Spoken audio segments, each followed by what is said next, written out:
Hello YouTube, this is Zach, and hello Billy. And today I'm going to be analyzing Zhou Shen's Huang Du. This is actually a patron request from C123. Thank you for the Patreon subscription. If you want to put in a request, then feel free to check out my Patreon yourself. And I have all kinds of options of ways you can support my channel. I'm also a professional singing teacher, so if you like what you hear from me, then please join my Discord server and consider signing up for a voice lesson. I do a free 30-minute assessment for all new incoming students. All right, let's get right to it. This is Huang Du.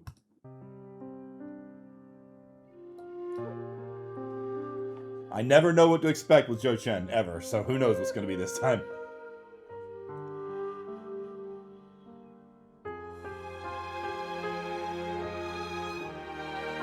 And I don't know anything about the language, of course, so if I butcher this, I'm sorry. I'll do my best.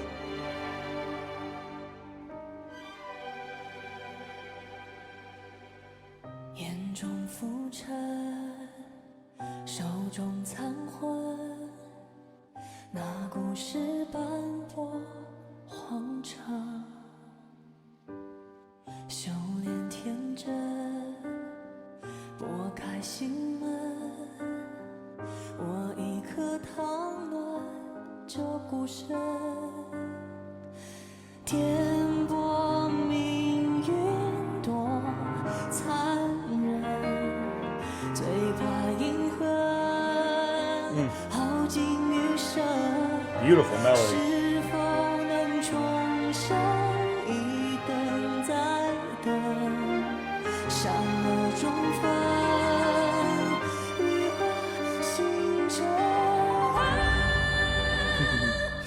Okay, I'm gonna stop it there. I've already gone a minute. I never go this long without stopping it.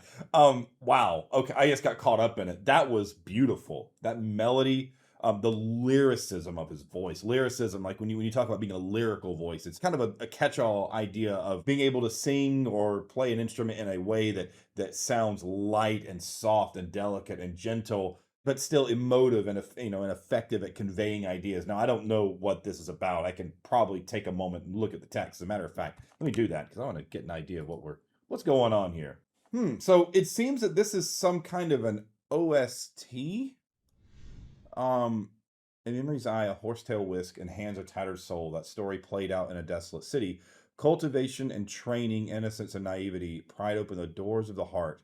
I hold a kernel of candy to warm this lonely body. Turbulent, tumultuous fate. How cruel. The greatest fear, to nurse a grievance and exhaust the rest of this life. Is it possible to be reborn, to wait and wait again? Good and evil will separate in the end, ascending on wings into the constellations. Wow. Okay, so this is, I guess this is talking about someone who's trying to find a motivation of how to make it through a life that they know will be tumultuous, and hoping that maybe through their actions there will be some kind of good to come out of it, and maybe there's a chance that they'll get to live again. Like, man, this is, woo, that is heavy. Beautiful. I think that what's really swept me up about this so far is his ability to clearly use these lines and these melodies to create this emotional contour. And I don't typically talk about strictly emotional things. Usually I talk about technique when I talk about singing, but I got really caught up in just how beautiful these lines were. Like, I think there was one right here. Yeah, right about here. When he moves up.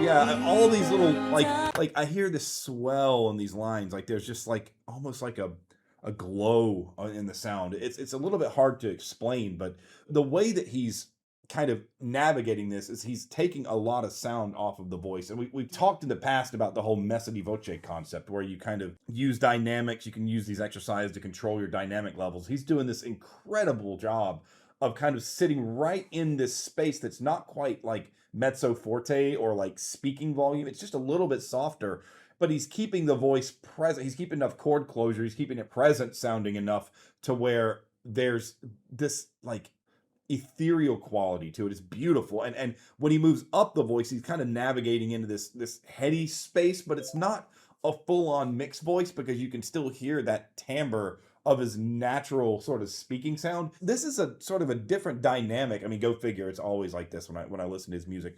I know that all of the songs and pieces that I've listened to before are kind of emotional, but this is the first one that I've listened to by him where I'm really caught up in the emotive element of his delivery more than his technique. I've had like moments where I listened to the Orchid Flower, the Condor, that one where I kind of just got into it at the end. And I was just kind of jamming out, but that was just because it sounded fun. It was cool and it was technical and engaging. This is a really captivating performance by him, and it's every now and then I see something like that I'm just kind of like, man, I just kind of want to sit back and watch. It's just beautiful. It's beautiful lyricism, amazing sense of legato and line. He's navigation up into the head voice is gorgeous, just beautiful stuff.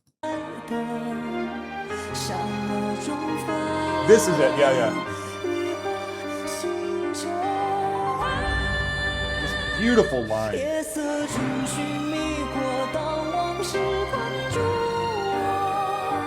Great head voice.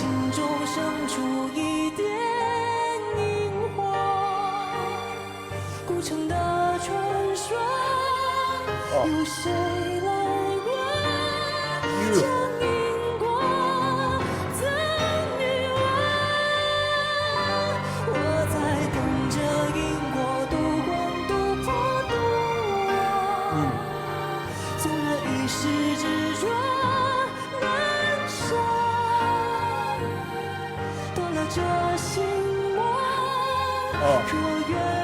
Gosh, I can't do it. I can't do it, guys.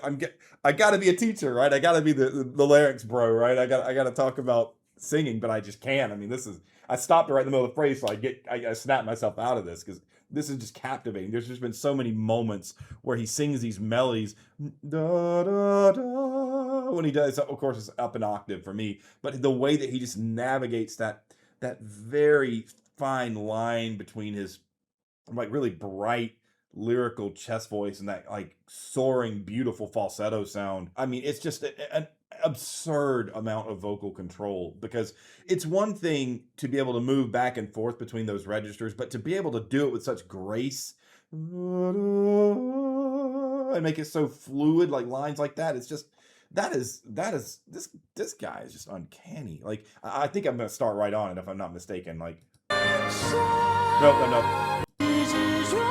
Yeah, it's like this. Like that. Like just motion up is gorgeous.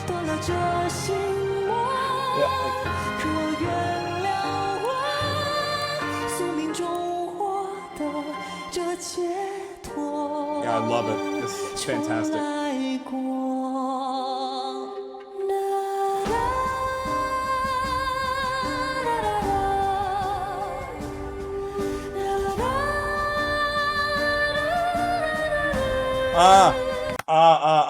So this is a really interesting thing. I can't remember what the term is for it. It's not onomatopoeia because that's a language thing. I can't remember what it's called in singing. So basically, there's something very interesting that I want you to pay attention to here. So he's been singing words and text this whole time, but then you hear the snare drum come in, this like almost faint march like thing going on, and he goes from singing on words to a neutral, like basically neutral vowel, da, but he uses a da.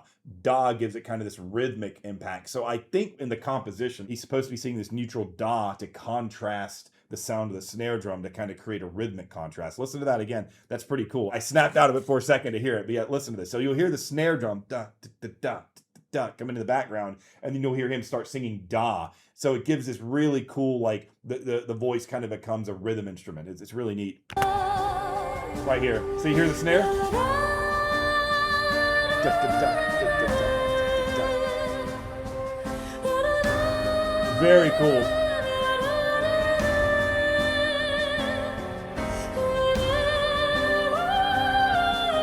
Great space. That you know, when I was in my 20s, I used to be able to do notes like that, but I'm almost 40 now, so it's just not happening. Anyway, forget that I even tried to do that. That open sound right there that you hear, that's an incredibly high pharynx, the back of the mouth, you know, the space back here. The high pharynx to create that kind of space. That, beautiful. I can do it to knock it down, right? Yeah, I wonder what note is that? I gotta find out. Even in my 20s, I could barely sing a G5 in my head voice. So that's why I couldn't do it. He's singing a G5. How does he sing a G5 like that? Come on, that's That's not fair. I want to sing a G5 like that. In case you did not know, it is harder than ever to grow on this platform. So please like and subscribe. It helps me out so much. On that note, I also am a professional singing teacher. I teach voice lessons for a living. Join my Discord server if you're interested in that kind of thing. I teach all the time. I'd be more than happy to give you a free assessment. It's totally free, 30 minutes, where you can get a good idea of where your voice is at, and we can game plan for the future from there. I also have a Patreon, I have memberships, I have a merch store, all kinds of ways that you can support this channel. Please consider supporting me. I would appreciate it so much. Thank you, and back to the video. 一直命运多残忍，不堪不稳，不怨不恨，等待中重生为一个人，人世浮沉，无悔自伤，月色中寻觅过，当往事困住。 Beautiful, my goodness. 月盼心中生出一点萤火， Oh. 古城的传说，有谁来问？将因果赠予我，我在等着因果渡魂渡魄渡我，纵然一时执着。 断了这心魔，可原谅我，宿命中获得这解脱。Oh man, yes, that is. 潮来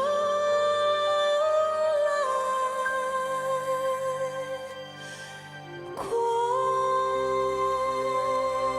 Wow, that got me in my feels, man. I don't even know what was being said, but I could feel it. That was some of the most exquisite singing for the back half of that song that I have heard in a long time. My favorite video game of all time is Nier Automata. And some of the ways the lines were delivered and ornamentations and the accompaniment and the arrangement and the chord progression kind of made me think of some of those like beautiful pieces from Nier Automata, like the amusement park theme, or like the city ruins theme, or like even Way to the World, or the forest theme. It had that kind of like beautiful foreboding. Like, I mean, my goodness, I'm sorry, you all. Like, this is the like, I don't even like, I can't even like, I've that I don't know, that was a beautiful performance. That was gorgeous. I'm looking at the lyrics here. It seems like it's like a lament, like a wish to start over, like I could feel that. Like Zhou Shen did a remarkable job of calling into that like longing. I could hear it. And the lyricism in the Italian school of music, there's this concept called chiaroscuro, which is the light dark. And typically when we talk about the chiaroscuro, we're talking about the contrast between the bright timbre or the singer's formant and the dark sound from the opening of the pharynx, the larynx, and it kind of creates this big robust sound that lets the singer carry over an orchestra. But in this case, I felt this chiaroscuro of like emotion. Like there's this beautiful longing. It's such a sweet sounding, lyrical, beautiful delivery of this, but he sounds so sad. Like, my God, that was. I'm sorry, guys. This is not your typical reaction analysis video from me. I don't know what it is about this that got me, but I can't even think about being a voice teacher right now. This is a wow. Maybe it, maybe it speaks to something that we all kind of live. There are all things we all have in our lives that we look back on and hope that we get another chance to fix them or correct them or never do them again. We all have that. And maybe, even though this is an OST, maybe there's a universality to it. And that you found something special in an artist and in a singer when they can take a universal idea like this in a language I don't even know. So and can convey the ideas through the delivery of the singing. And emotions are subjective, right? Maybe not everyone who hears this feels this way, but that swept me up. And it was a combination of the fluidity of the voice through the range, the legato, the way the lines are so connected, the delicacy moving from register to register, the beautiful clarity and but simplicity of the intervals as it moved up into the higher range. It was a beautifully simple melody that was just so incredibly well executed. Yeah, I am sorry that this was not a full-on normal analysis. I mean, this was something really special. Everything from Zhou Shen so far has been spectacular, but this one is the first one that really gave me pause. This is the one that made me stop thinking about singing and start thinking about life and existence and regret, and it makes me think about like the temporal nature of life and existence. I mean, looking at the lyrics, like, gosh. Anyway, I'm now that this is giving me an existential crisis, I'm gonna go. Thanks, C123. Yeah, you sent me a doozy here. This was something. This was really something beautiful. Zhou Shen, if you ever see this, thank you for creating such a beautiful performance. Yeah. Next time I talk about Zhou Shen, hopefully it will be more analytical and there will be more to learn from. Yeah. Thank you all so much. Take care. Bye.